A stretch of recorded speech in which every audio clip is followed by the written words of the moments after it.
Question number 23 is two identical pith balls are charged by the rubbing against each other.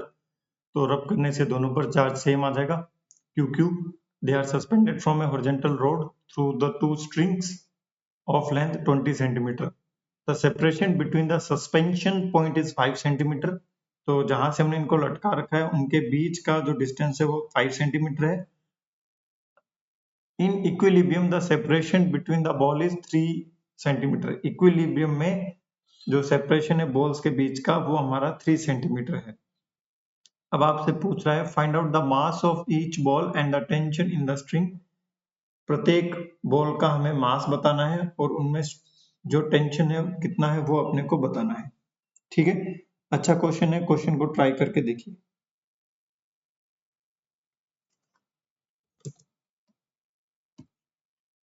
तो इसका diagram बनाते हैं. ये मान लीजिए कोई रोड है जो कि 5 सेंटीमीटर लॉन्ग है और यहां से हमने चार्जेस को लटका रखा है. ठीक है,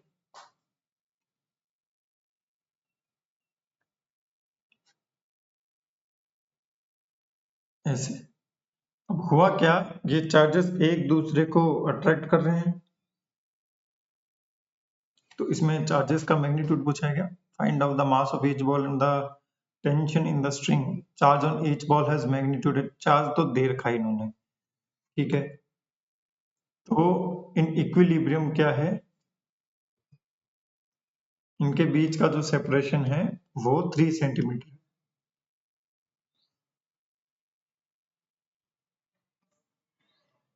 ये कंडीशन कुछ ऐसी है. ठीक है,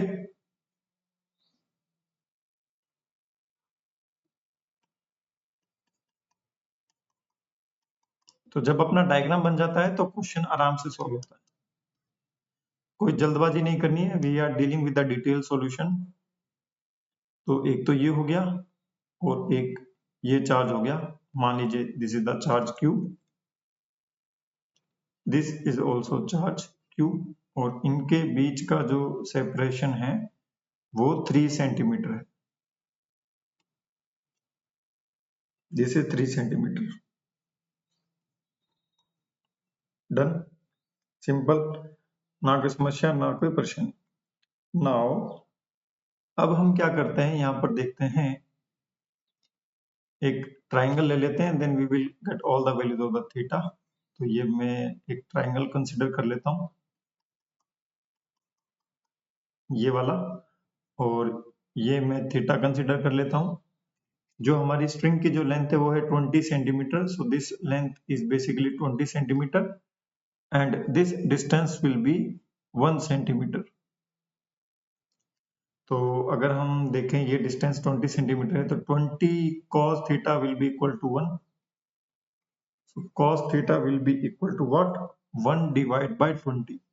क्योंकि बाद में ये वैल्यू यूज में आती है, इसको मैं लिख देता हूँ 0.05. Sine theta 1 minus cos square theta लिख सकते हो वैसे तो, root of 1 minus cos square theta, direct ऐसे लिख लो. तो इफ यू सॉल्व 1 माइनस 0.05 का square, so sin theta you will get 0.99. मतलब बहुत कम होगा ना. 1 में से अपने इसका स्क्वायर माइनस कर रहे हैं और फिर उसका भी हम रूट कर रहे हैं, तो 0.99 इसको हम ऑलमोस्ट ले सकते हैं. So this is my equation number 2, this is my equation number 1 और यहां से हमें sin थीटा cos थीटा का वैल्यू काम में आएगा. अब क्या क्या फोर्सेस लग रहे हैं देखो. एक तो फोर्स लगेगा इसके नीचे की तरफ mg. ठीक है, अब यहाँ पे दिमाग लगाओ बेटा कि अगर मान लीजिए ये चार्ज जो होते हैं वो लाइक चार्ज होते हैं तो ये तो इधर भगते दूर की तरफ, लेकिन ये तो पास पास में आने की कोशिश कर रहे हैं.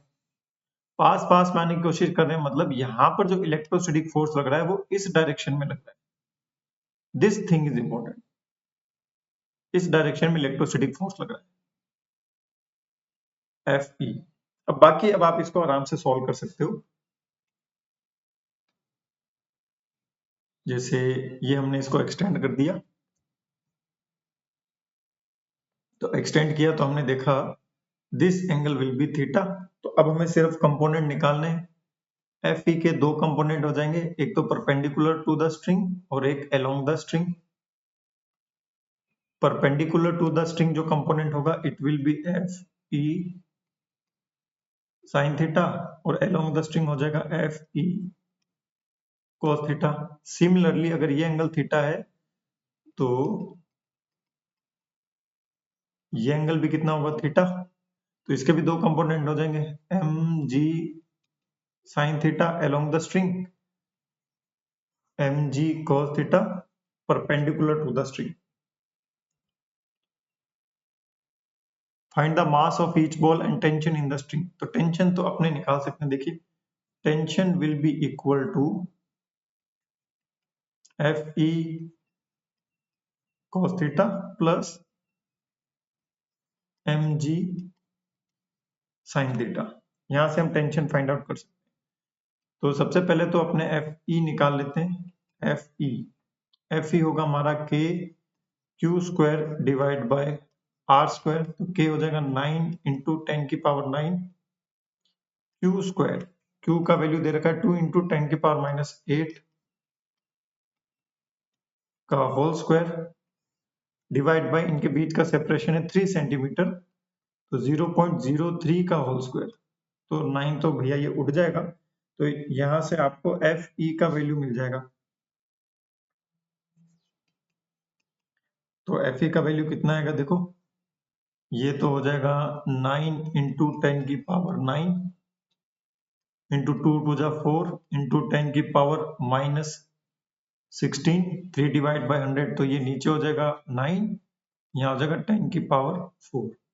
तो 9 से ये 9 अपना कैंसिल आउट हो जाएगा।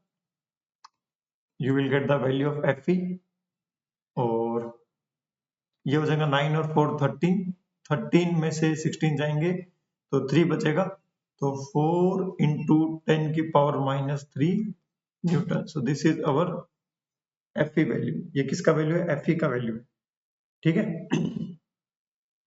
नाउ अब हमें क्या निकालना है जी, अब हमें निकालना है मास। तो हमें पता है कि perpendicular to the string F E sine theta M G cos theta. अब ये इक्विलिब्रियम में, तो अगर ये इक्विलिब्रियम में है तो परपेंडिकुलर टू स्ट्रिंग जो होंगे उन फोर्सेस का एल्जेब्रिक सम 0 के इक्वल होगा। तो मतलब F E sine theta will be equal to mg cos theta. So m will be equal to fe sin theta divided by g cos theta. तो fe का वैल्यू है 0.004 into sine theta का value हमने निकाला था 0.099 divide by जी का value है 9.8 और cos थीटा का वैल्यू है 0.05। So it will be equal to 8.2 gram, है ना, कैलकुलेट कर लीजिएगा। अब हमें निकालना है टेंशन। तो टेंशन होता है F E cos theta plus M G sine theta. F E की वैल्यू है 0.004, cos थीटा की वैल्यू है 0.05 plus 8.2 gram into G 9.8 into sine theta 0.999. So it will be equal to 8.2 into 10 raised to the power minus 2 newton. एक तरीका और है tension निकालने का, it will be under root of F E square plus M G square. This formula will be valid only in the equilibrium condition. ये केवल और केवल इक्विलिब्रियम कंडीशन में वैलिड होता है। तो इस फॉर्मूला को भी अप्लाई कीजिएगा और मुझे बताइएगा कि क्या इससे आंसर आता है या फिर नहीं आता।